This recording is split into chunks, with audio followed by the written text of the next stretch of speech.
Hello, everyone. My name is Howard Casey Blair, and I am doing a presentation for scientific communication with Dr. Joni Criswell and Dr. Anna Travis.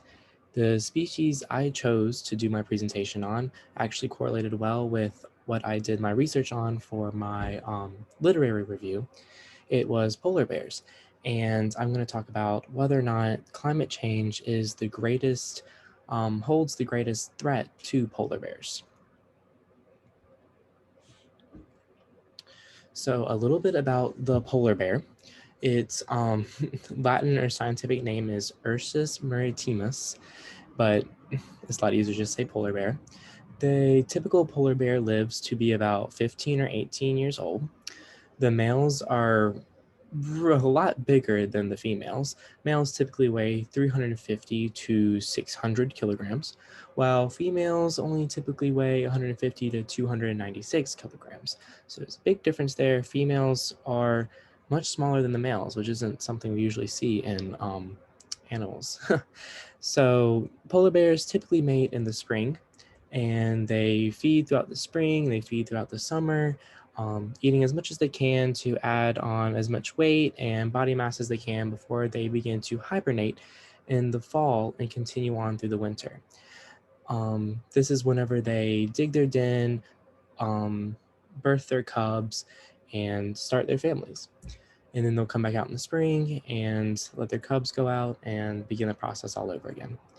The primary food source for polar bears are seals, and they can consume up to 45 kilograms of food in one sitting. Polar bears live in the Arctic and predominantly over the Arctic sea ice. So that's where the ocean freezes, and you have the sea ice floating on the ocean. That's where polar bears live.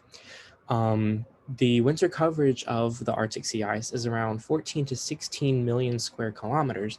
However, that number shrinks greatly during the summer months, and the Arctic ice only covers about 3.5 to 5 million square kilometers of ocean in the summer.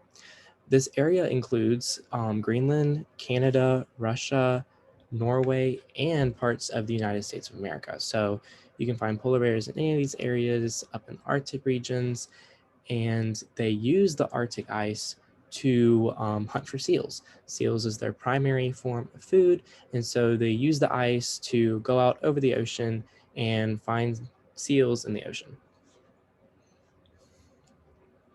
So a little bit about how the climate change impacts the Arctic. Um, Research has shown that over the past couple of decades, the Arctic ice has depleted around 10 to 11% per decade. So that's, it expands during the winter, shrinks during the summer, but during the summer and winter, those averages have been shrinking each decade. And Arctic temperatures have been increasing around zero point 0.7 degrees Celsius per decade. So they are getting more, the Arctic air is getting warmer. Um, Possibly all Arctic sea ice could disappear in the 21st century if the trends that we see continue, and the area of coverage continues to shrink each decade. Arctic ice could disappear altogether. And how this affects polar bears, less ice results in less access to food. And this is because, in average, the covered area is reached in 2005. The covered low was 38% below the average minimum. So in summer, when the ice melted, the minimum coverage was 38% lower than what was normally seen. So this is becoming less space for the polar bears to live. And so the consequences of that, the decreasing area of sea ice means decreasing habitat space. And as the ice breaks apart, the bears have to expend more energy moving around to more sustainable areas to reproduce and to raise their young. The females must meet a nutritional threshold in order to reproduce healthily. So they're using more energy to find these areas with food and seals, but while they're doing this and expending more energy, there's becoming less food available. And so the females are having a much harder time meeting that threshold in order to reproduce and raise healthy young. Because cubs need nutrition in early life to grow and develop. If the mom is well nutritioned, but the cub isn't, the cub has a lower chance of surviving. And smaller habitats means increased competition for survival. As Arctic ice continues to shrink and the area for polar bears to live in continues to shrink, they'll be living closer together and competing for survival and resources. Polar bears in the western Hudson Bay have shown declining body conditions, survival, population abundance, and reproductive success. Also, the struggles observed in polar bear populations are a result of increasing food stress caused by deteriorating habitats. Climate change is one of the greatest threats to current polar bear populations. These are just some quotes brought about from researchers who've been looking into um, climate change's impact on polar bears. So now we'll consider if climate change is really the greatest threat to polar bears, or if it's something else that could be, threatening their survival. Direct contact with humans may have adverse effects on polar bears, and as well, scientific research might be what's impacting polar bears the most, or tourism, because thousands of people, of spectators observing polar bears, come to where the polar bears live throughout multiple seasons.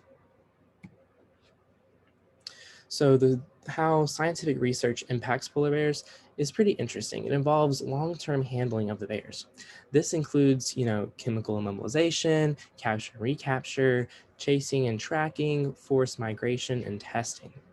And so handling results in displacement from feeding sites, leading to less body mass and lowers the survival rate for cubs. So whenever scientists come in, they might sedate the bear to do some tests, look at it, track it, record data.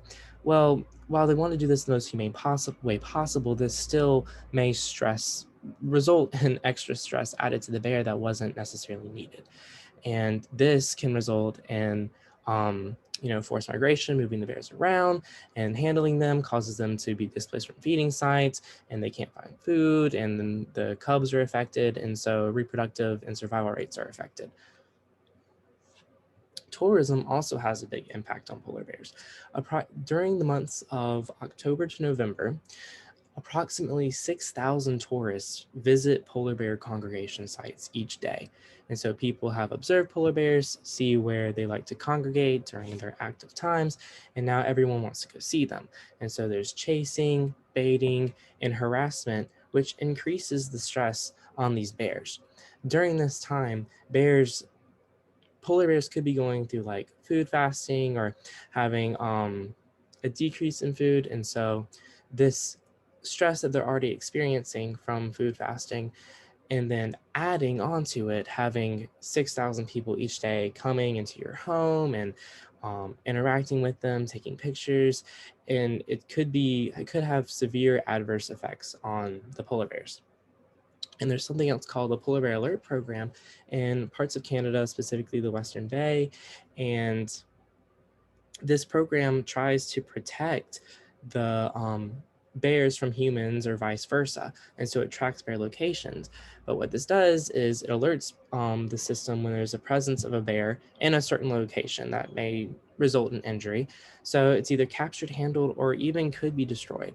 And so bears in a declining habitat are starting to look elsewhere or just wandering, roaming in their habitats. When they come in contact with people, this could be detrimental to the health or even lead to death. So because of direct interaction with humans, polar bears can experience increased stress levels during tourist seasons. Malnutrition lowers the survival rates of cubs and reproductive success of females, and immobilization during scientific research and relocation of bears displaces them from feeding areas and sustainable habitats.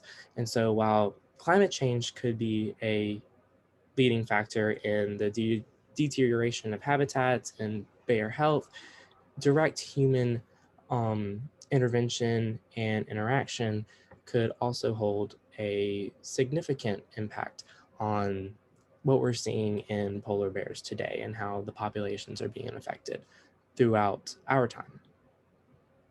And so negative effects on polar bears could be caused by climate change, or they could also be caused by other interactions with humans, or both. Deterioration of habitats may not be caused by humans.